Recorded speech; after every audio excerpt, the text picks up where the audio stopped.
Ella. Northampton, May 17, 2008. Birds were singing outside her kitchen window on that balmy day in spring. Afterward, Ella replayed the scene in her mind so many times that, rather than a fragment from the past, it felt like an ongoing moment still happening somewhere out there in the universe. There they were, sitting around the table, having a late family lunch on a Saturday afternoon. Her husband was filling his plate with fried chicken legs, his favorite food. Avi was playing his knife and fork-like drumsticks while his twin, Orly, was trying to calculate how many bites of which food she could eat so as not to ruin her diet of 650 calories a day. Jeanette, who was a freshman at Mount Holyoke College nearby, seemed lost in her thoughts as she spread cream cheese on another slice of bread. Also at the table sat Aunt Esther, who had stopped by to drop off one of her famous marble cakes and then stayed on for lunch. Ella had a lot of work to do afterward, but she was not ready to leave the table just yet. Lately they didn't have too many shared family meals, and she saw this as a golden chance for everyone to reconnect. Esther, did Ella give you the good news? David asked suddenly. She found a great job. Though Ella had graduated with a degree in English literature and loved fiction, she hadn't done much in the field after college, other than editing small pieces for women's magazines, attending a few book clubs, and occasionally writing book reviews for some local papers. That was all. There was a time when she'd aspired to become a prominent book critic, but then she simply accepted the fact that life had carried her elsewhere, turning her into an industrious housewife with 3 kids and endless domestic responsibilities. Not that she complained. Being the mother, the wife, the dog walker, and the housekeeper kept her busy enough. She didn't have to be a breadwinner on top of all these. Though none of her feminist friends from Smith College approved of her choice, she was satisfied to be a stay-at-home mom and grateful that she and her husband could afford it. Besides, she had never abandoned her passion for books and still considered herself a voracious reader. A few years ago, things had begun to change. The children were growing up, and they made it clear that they didn't need her as much as they once had. Realizing that she had too much time to spare and no one to spend it with, Ella had considered how it might be to find a job. David had encouraged her, but though they kept talking and talking about it, she rarely pursued the opportunities that came her way, and when she did, potential employers were always looking for someone younger or more experienced. Afraid of being rejected over and over, she had simply let the subject drop. Nevertheless, in May 2008, whatever obstacle had impeded her from finding a job all these years unexpectedly vanished. 2 weeks shy of her 40th birthday, she found herself working for a literary agency based in Boston. It was her husband who found her the job through one of his clients. Or perhaps through one of his mistresses. Oh, it's no big deal, Ella rushed to explain now. I'm only a part-time reader for a literary agent. But David seemed determined not to let her think too little of her new job. Come on, tell them it's a well-known agency, he urged, nudging her, and when she refused to comply, he heartily agreed with himself. It's a prestigious place, Esther. You should see the other assistants. Girls and boys fresh out of the best colleges. Ella is the only one going back to work after being a housewife for years. Now, isn't she something? Ella wondered if, deep inside, her husband felt guilty about keeping her away from a career, or Elsie about cheating on her, these being the only 2 explanations she could think of as to why he was now going overboard in his enthusiasm. Still smiling, David concluded, this is what I call chutzpah. We're all proud of her. She is a prize. Always was, said Aunt Esther in a voice so sentimental that it sounded as if Ella had left the table and was gone for good. They all gazed at her lovingly. Even Avi didn't make a cynical remark, and Orly for once seemed to care about something other than her looks. Ella forced herself to appreciate this moment of kindness, but she felt an overwhelming exhaustion that she had never experienced before.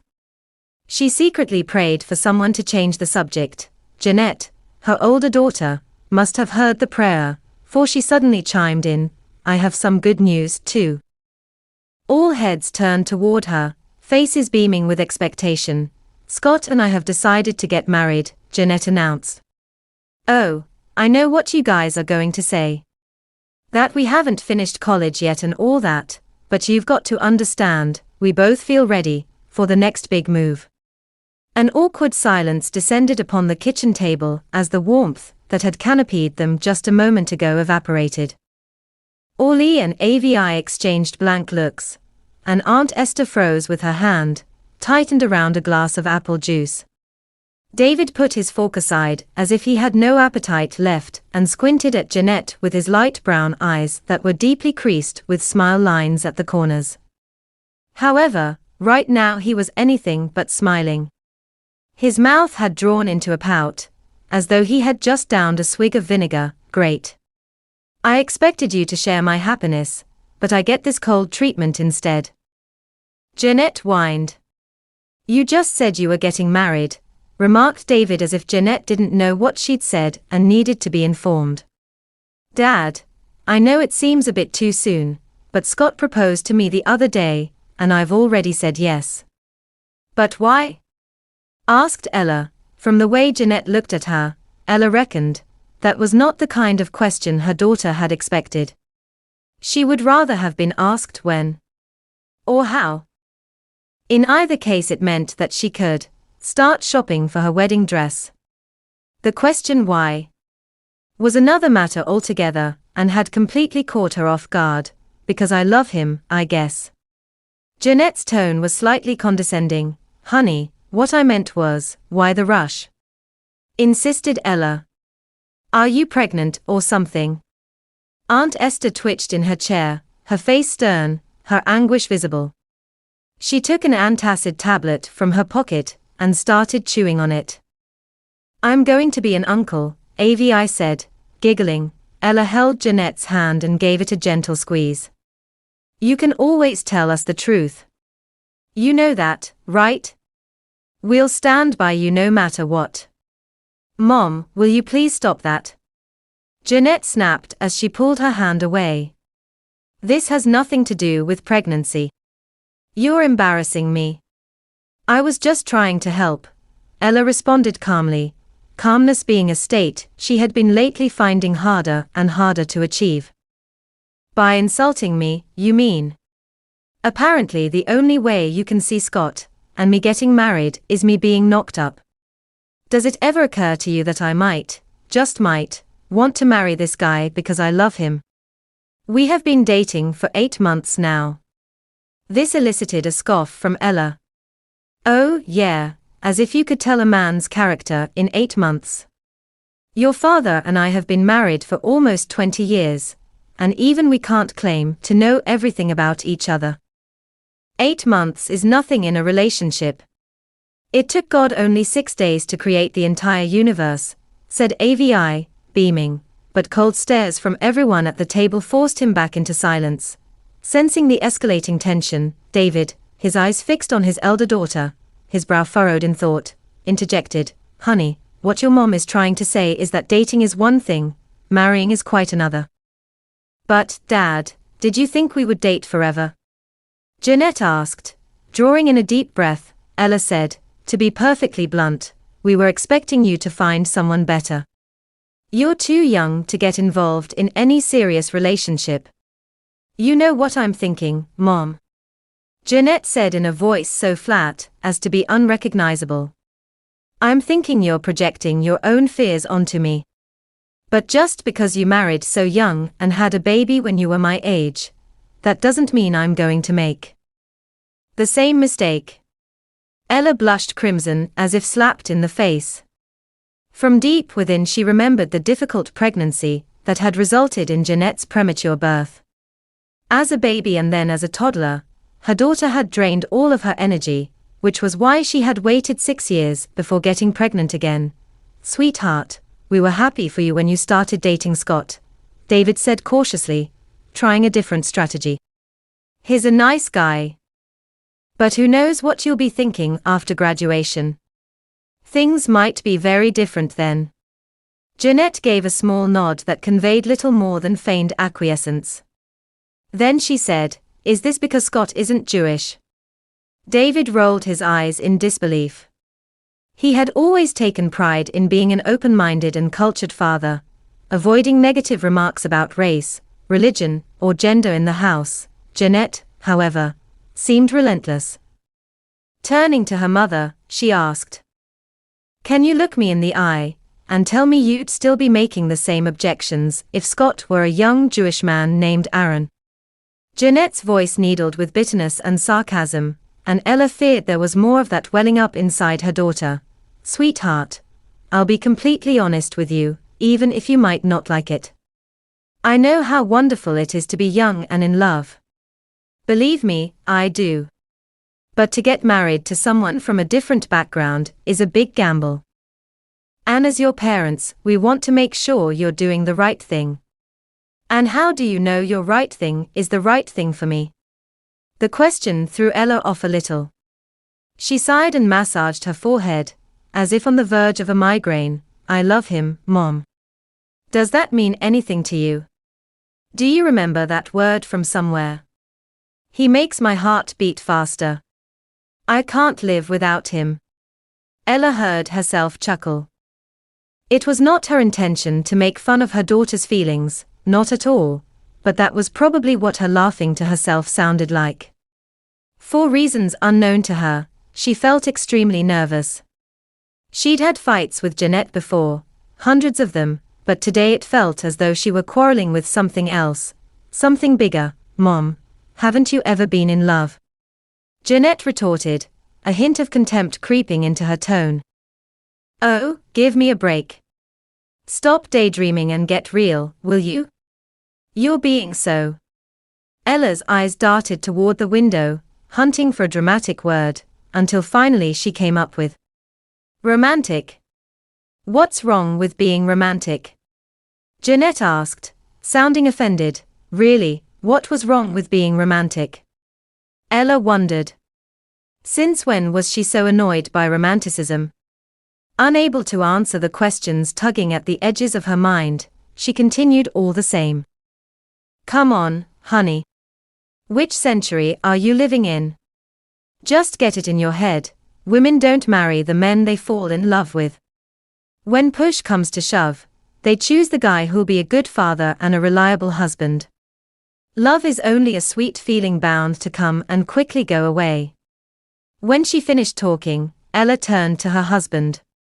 David had clasped his hands in front of him, slowly as if through water, and was looking at her like he'd never seen her before. "I know why you're doing this," Jeanette said. "You're jealous of my happiness and my youth. You want to make an unhappy housewife out of me. You want me to be you, Mom." Ella felt a strange, sinking feeling in the pit of her stomach, as if she had a giant rock sitting there. Was she an unhappy housewife? A middle-aged mom trapped in a failing marriage?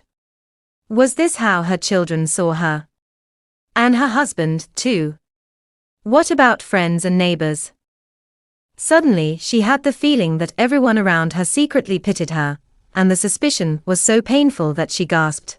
"You should apologize to your mom," David said, turning to Jeanette with a frown on his face.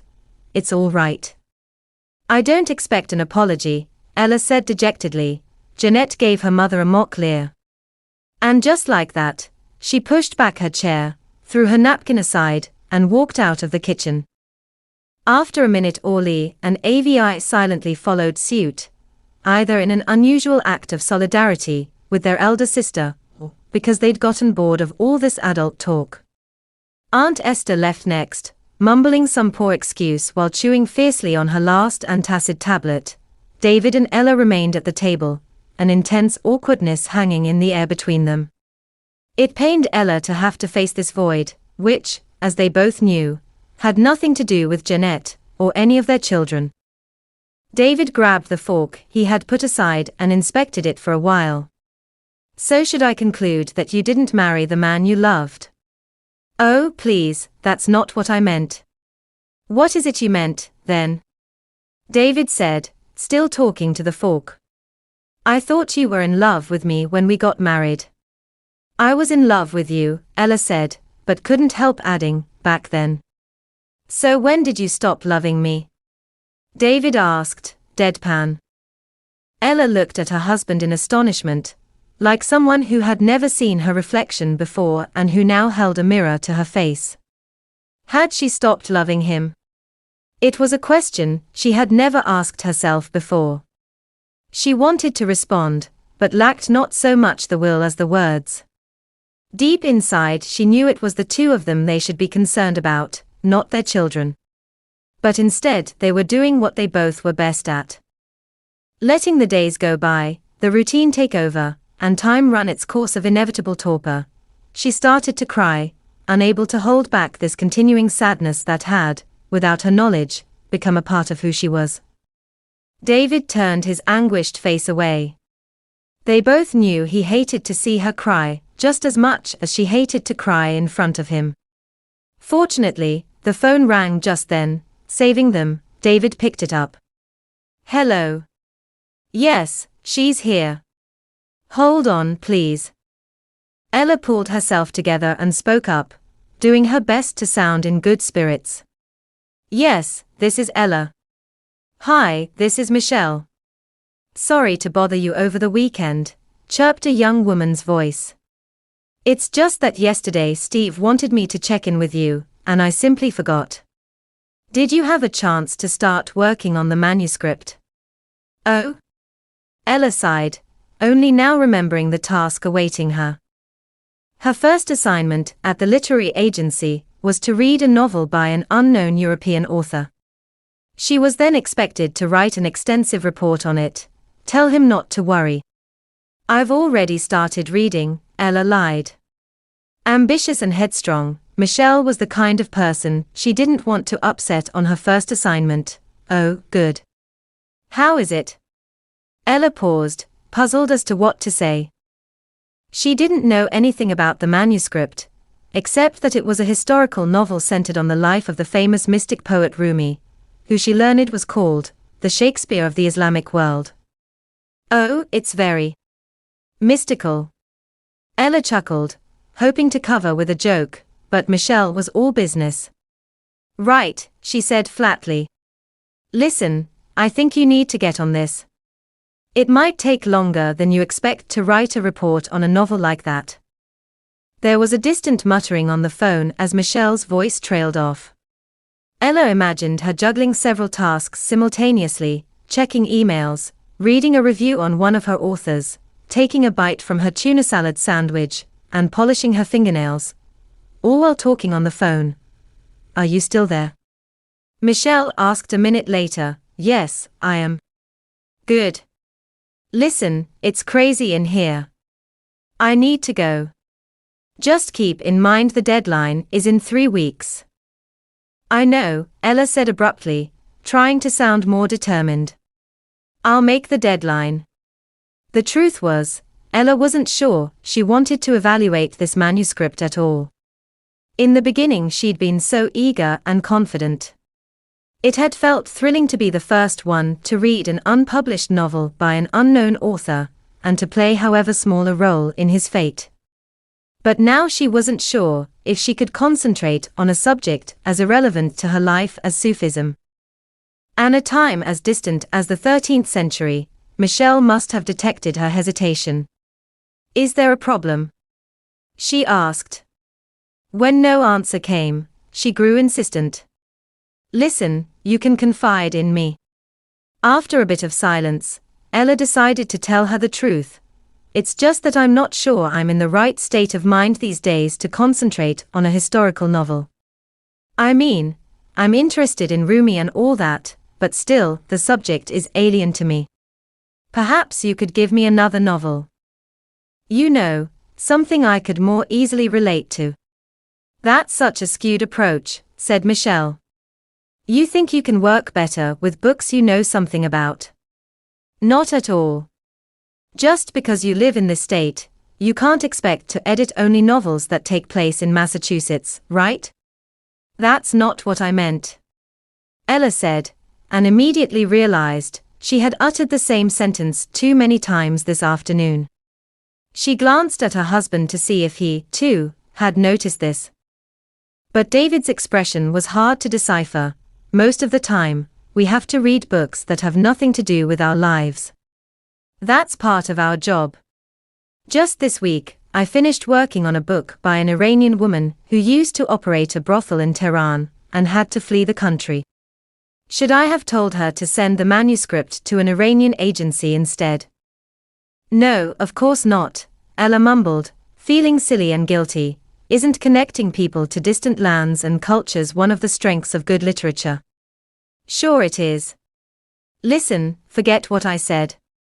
You'll have a report on your desk before the deadline, Ella conceded, hating Michelle for treating her as if she were the dullest person alive and hating herself for allowing this to happen. Wonderful, that's the spirit, Michelle concluded in her sing-song voice.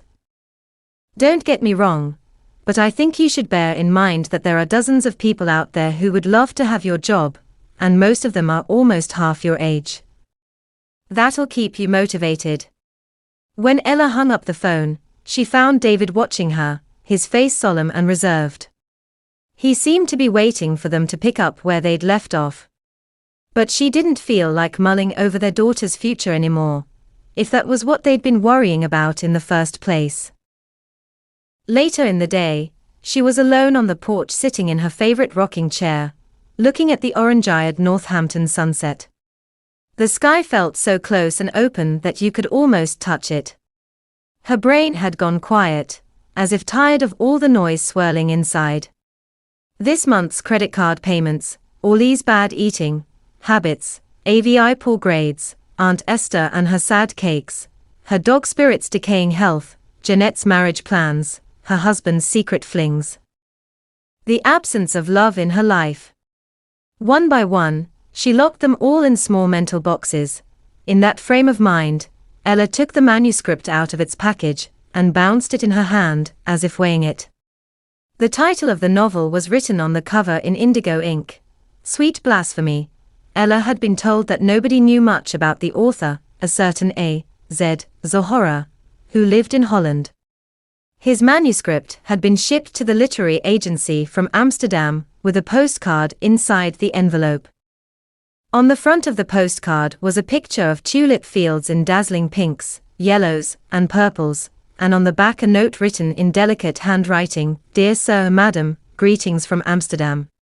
The story I herewith send you takes place in 13th century Konya, in Asia Minor. But I sincerely believe that it cuts across countries, cultures, and centuries.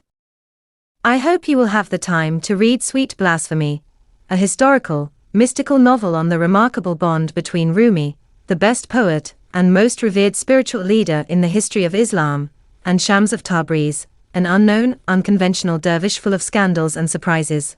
May love be always with you and you always surrounded with love. A.Z. Zohora. Ella sensed that the postcard had piqued the literary agent's curiosity. But Steve was not a man who had time to read the work of an amateur writer. So he'd handed the package to his assistant, Michelle, who had passed it on to her new assistant. This is how Sweet Blasphemy ended up in Ella's hands. Little did she know that this was going to be not just any book, but the book that changed her life. In the time she was reading it, her life would be rewritten. Ella turned the first page. There was a note about the writer, A.Z. Zohora lives in Amsterdam with his books, cats, and turtles when he is not traveling around the world. Sweet Blasphemy is his first novel, and most probably his last. He has no intention of becoming a novelist, and has written this book purely out of admiration and love for the great philosopher, mystic, and poet Rumi and his beloved son, Shams of Tabriz. Her eyes moved down the page to the next line. And there Ella read something that rang strangely familiar, for despite what some people say, love is not only a sweet feeling bound to come and quickly go away.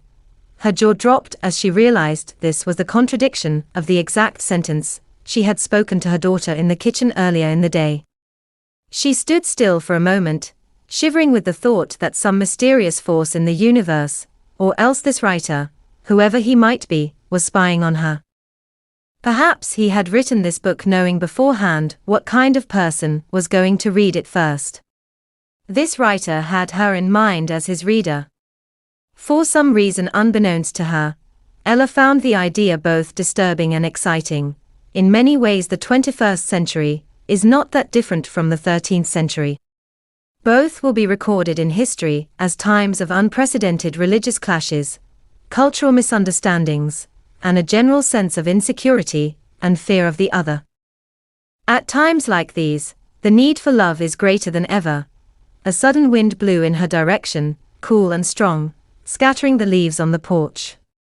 The beauty of the sunset drifted toward the western horizon, and the air felt dull, joyless, because love is the very essence and purpose of life. As Rumi reminds us, it hits everybody, including those who shun love, even those who use the word romantic as a sign of disapproval. Ella was as bowled over as if she had read there. Love hits everybody, even a middle-aged housewife in Northampton named Ella Rubinstein. Her gut instinct told her to put the manuscript aside, go into the house, give Michelle a call, and tell her there was no way she could write a report on this novel. Instead she took a deep breath, turned the page, and started to read.